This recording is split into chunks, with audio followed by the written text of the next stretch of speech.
আজ দেখো, না বলে কয়েই বাড়িতে একজন অতিথি এসে হাজির। আজকে দুপুরবেলা আমি আর দিদি খাটের উপর শুয়ে শুয়ে ফোন দেখছিলাম। আর তখন জেঠিমা বাইরে ছিল বলে বাইরের দরজাটাও খোলা ছিল। আর উনি সেই সুযোগে ঘরে ঢুকে পড়েছে। আর এখন উনি জায়গা খুঁজছেন কোন জায়গা দিয়ে তিনি বাইরে যাবেন। আর যেখান দিয়ে তিনি উঁকি মারছিলেন ওখানে একটা ঘুঘু পাখির বাসা ছিল। সেখানে দুটো বাচ্চাও ছিল। তাই দেখো, উনি এখন কেমন ভাবে তাদের দিকে হাত বাড়াচ্ছেন, একটু দেখো ওনার কণ্ঠখানা।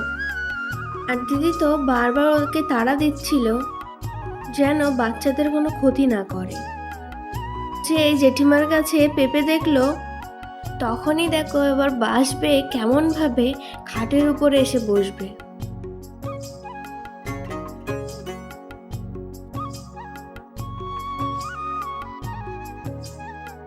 আমি তো ভয়ে একদম জেঠিমার পিছনে লুকিয়ে পড়েছিলাম। এরপর খাটের উপরে বসে কিছুক্ষণ চিন্তা ভাবনা করার পর দেখো জেঠিমার কাছ দিয়ে আবার কেমন পেঁপের টুকরোখানা নিয়ে বারান্দায় বসে খাচ্ছিল।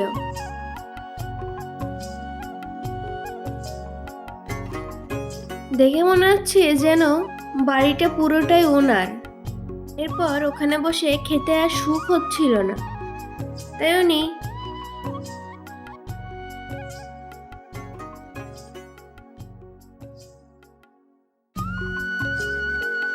এক লাফ মেরে এবার চলে যাবে মন্দিরের ওখানে। এবার পেঁপের টুকরোটা নিয়ে মনের আনন্দে মন্দিরের ওখানে বসে খাচ্ছে।